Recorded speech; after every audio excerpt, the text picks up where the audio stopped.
Hi, welcome back to my channel. If you're looking for a career growth, career relocation, professional development, and soft skills, this is the place for you. My name is Carolina Borges, and in today's video, I'm gonna walk you through 4 tips related to international career relocation. Are you planning to move to another country? Come with me. This is the right video for you.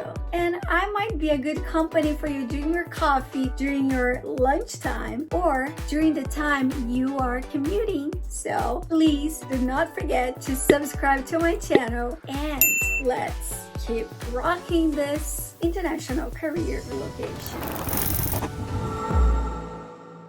Tip number 1, grab a notebook.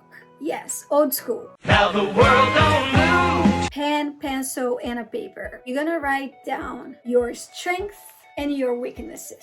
And why is that? Because you're targeting another country. So here specifically, if you were targeting a international career relocation, sometimes might be the language. Verify the level of the language of the country you're targeting. If you're intermediate, as a weakness, why not incorporating and investing on some classes, intensive classes for adults? If you believe that your network is really weak, or you can make some improvements, go to LinkedIn and start searching for companies that you're targeting that country. Connect with people from that organizations. Do not just send a dry invitation. Every time we invite someone to connect to your network, make a personal message. Write down a short message. You have 300 characters to write down your message. Introduce yourself, who you are,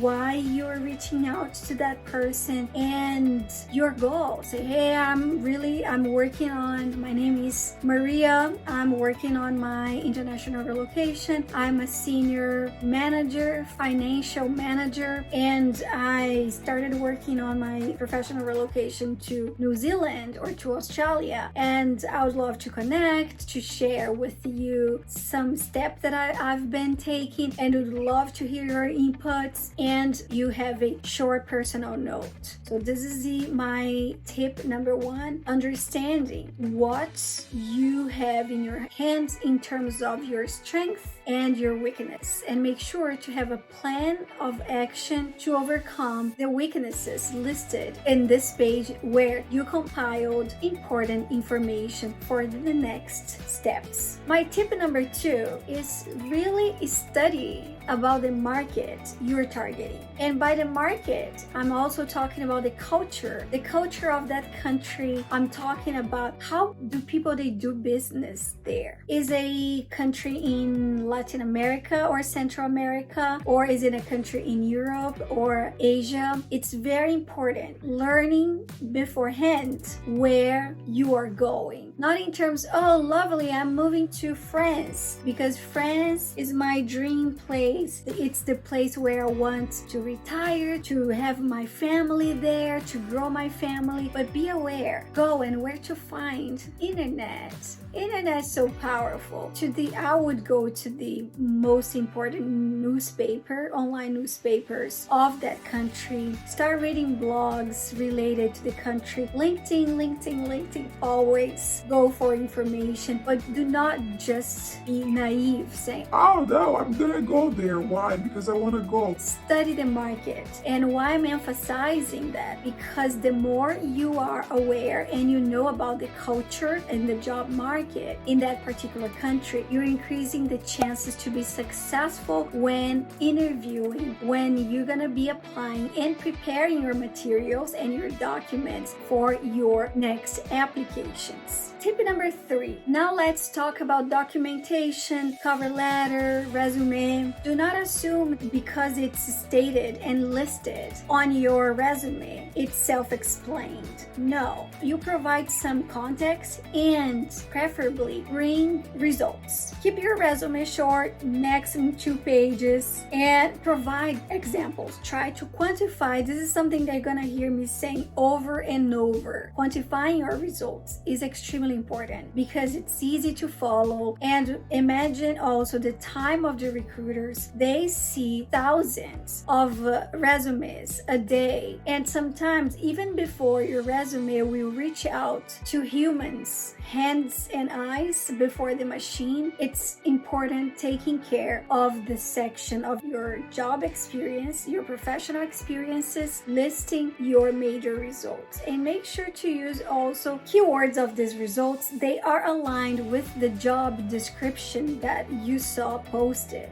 This is really important, again, because if the screen is made by a machine, you're increasing chances to be retrieved in that search. But do not think that because it's obvious to you, it's obvious to the reader of your resume or to the recruiter. No, show your value, show your skills, list your skills, and most important, when writing a cover letter and when preparing your resume, it's not about every single task that you have done in life, but how your current competencies and your baggage of experiences, they will help that organization in that country you're targeting to solve their problems. That's the tricky part, and it's a secret as well. And our last tip number 4, when making plans and then when you are committed to a professional relocation in another country, be aware that there's no success without losses, because it's impossible to have it all. It's impossible. And being conscious about that, it's a way that will help you to be stronger when walking and paving this path.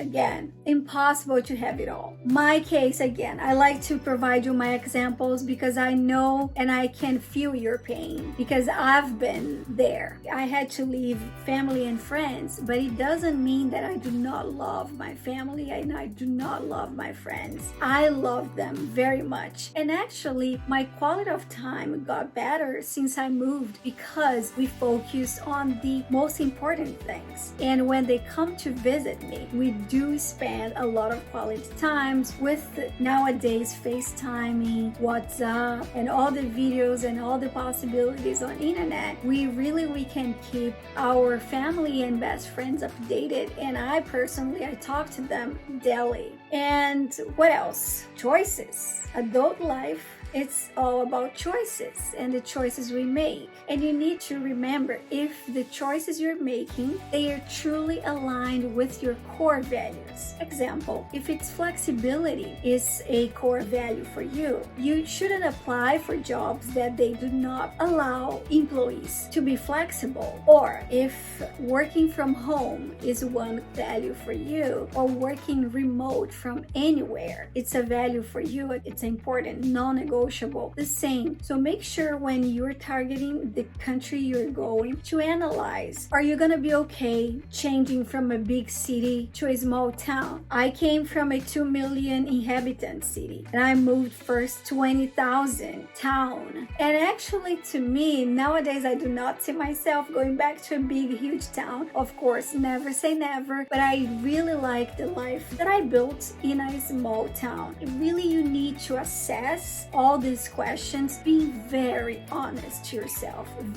Forget about any filter. Be very honest. It's you and it's yourself. Because if you get a proposal, I have a friend that he got a proposal to work in a small town, and he's considering a small town in Germany, but he has an adolescent at home, her daughter, and he's considering, so should I go? And also his wife, she's very urban. We need to consider it, and we need to literally write down all the pros, all the cons, and understanding what are you really willing to gain and what you are truly genuinely willing to lose. We lose sometimes, but you gain. So if it's quality of life, what you're looking for, it's only a career. My case as well, I was really looking for quality of life and somehow combining quality of life with also better structure for working and in terms of research, etc. So again, be very frank with yourself, with your partner, and then you align. If you have a partner, it's very important, crystal clear communication. And if you're single, if it's just yourself, be very honest to yourself and ask the tough questions before you accepting or even before you start applying. This will avoid unnecessary frustration. Does that make sense? I hope that this video helped you to think in another way. Please let me know here below in the comments if you have started working on your career transition, targeting a different country, or if you did it. Tell me about your experiences. In which country are you in right now and where are you from? I would love to hear that.